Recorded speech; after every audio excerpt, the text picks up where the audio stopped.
Hello, Leslie? What are you doing right now? I have a day off today, so I'm currently at the hospital. Is something the matter?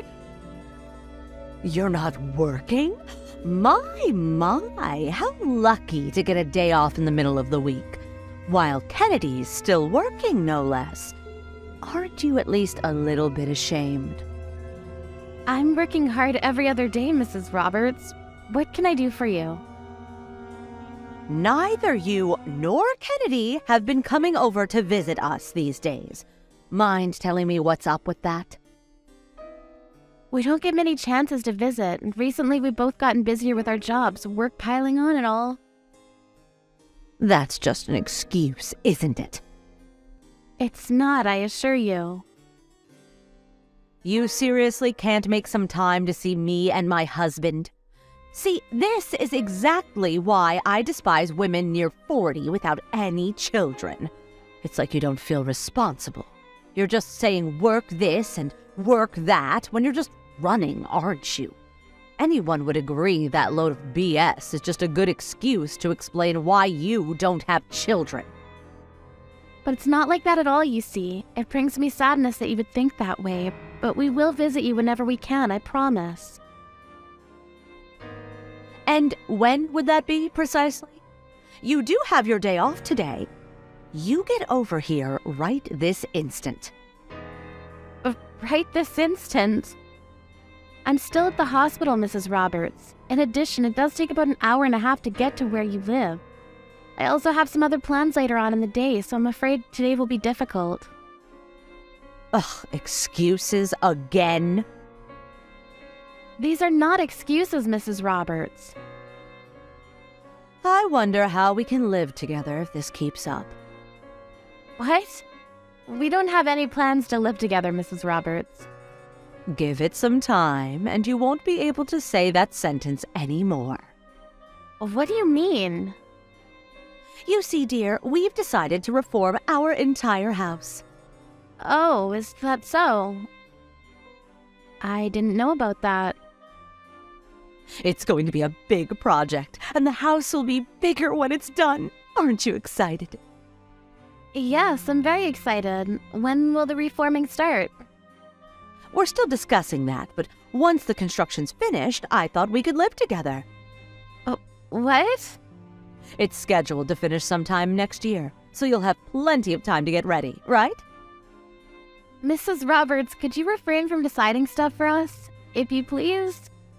Like I said, we don't have plans to live with you, not to mention the fact that our jobs are so far away from your home. Kennedy can commute to work by car, and you can just quit your own job. You aren't doing much of anything in any case. A businesswoman approaching 40. Ugh, what a cliche. I have no intention of quitting, Mrs. Roberts. It's a technical job, after all. I get guaranteed leave, so I have no wishes to stop working just because I have days off. That's irrelevant, my dear Leslie. You and Kennedy are coming to live with us, and that's final. That will only make things worse for us, Mrs. Roberts. Plus, doesn't Miss Olivia live with you at home? You already have a younger adult living with you. Isn't that enough? For now, sure. What? Is Miss Olivia going to move out or something? What are you on about? She's not going anywhere. That girl's coming with us when we move. But in the event something happens to us, you're going to take care of her after all, so without you living under the same roof, it's rather inconvenient, wouldn't you agree? What exactly are you saying, Mrs. Roberts? Huh? We are going to take care of Miss Olivia? But of course you are. Kennedy is Olivia's only brother, and they have to support each other, wouldn't you agree?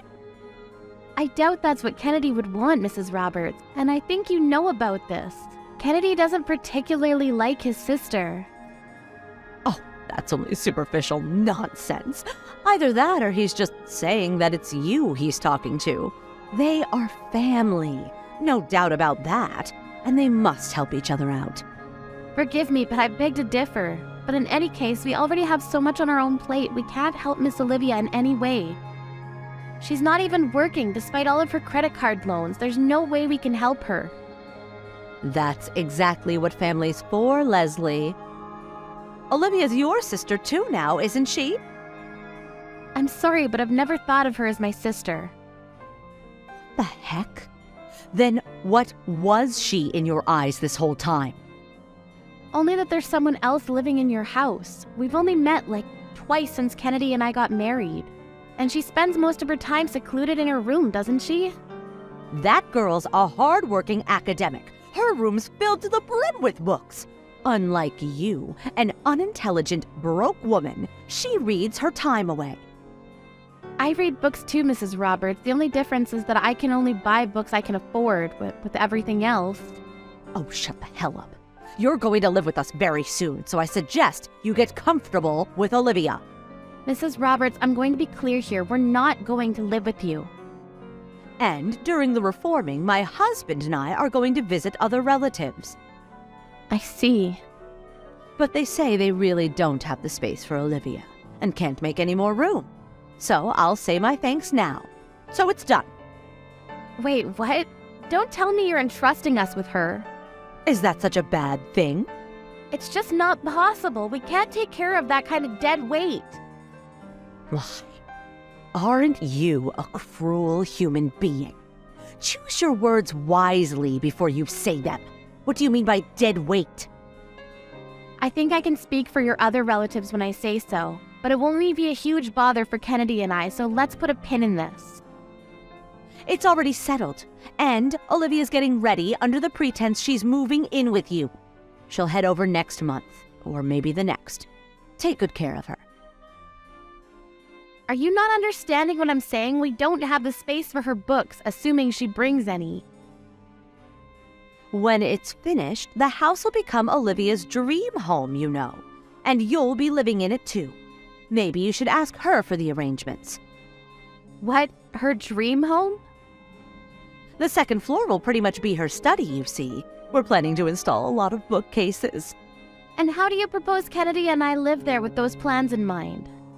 Let's live happily together on the first floor. We'll install a private bathroom for Olivia too. This is unbelievable. You're really going to let your own daughter live out her life as a recluse? It's Olivia's life. She decides how to live it. She's our adorable daughter after all.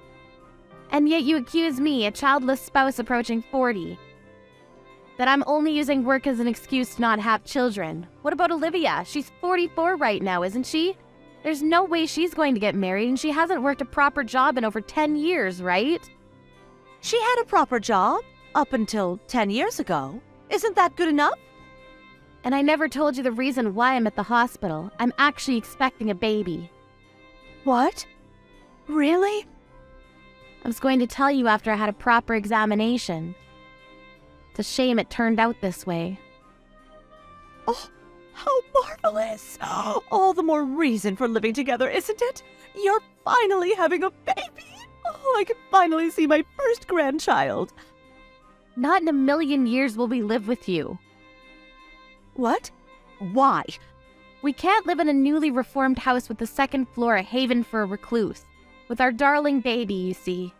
And also it's another thing to live on the first floor with our family, with Mr. Roberts and with you, while Olivia gets the whole damn second floor to herself. A child changes everything, Leslie. I'll have a chat with Olivia and see if we can reach a compromise. In either case, we're not living with you. We have no intention of taking care of Olivia either. How heartless of you. Kennedy would never say such nasty things. And also, Kennedy and I are planning to build a house of our own. What? Really? We were worried that we couldn't help you in the event you're not doing so well, so we were thinking if we build a little bit closer to home. I'm starting to think it's a lost cause. You were thinking about that for us? Yes, on the condition that you make Olivia independent, but that won't seem possible anyway. I want to live with my grandchild, too. I've been waiting 3 long years for a grandchild, you know. Perhaps you should be hopeful to see Olivia's child. Since she's so important to you, you're willing to reform your whole house for her sake. Well, first she has to touch some grass if you want her to get married and have children. She isn't so much dead weight for me and for Kennedy. Perhaps oversized piece of trash is a more accurate description. How about you start by making her stop asking for credit card loans?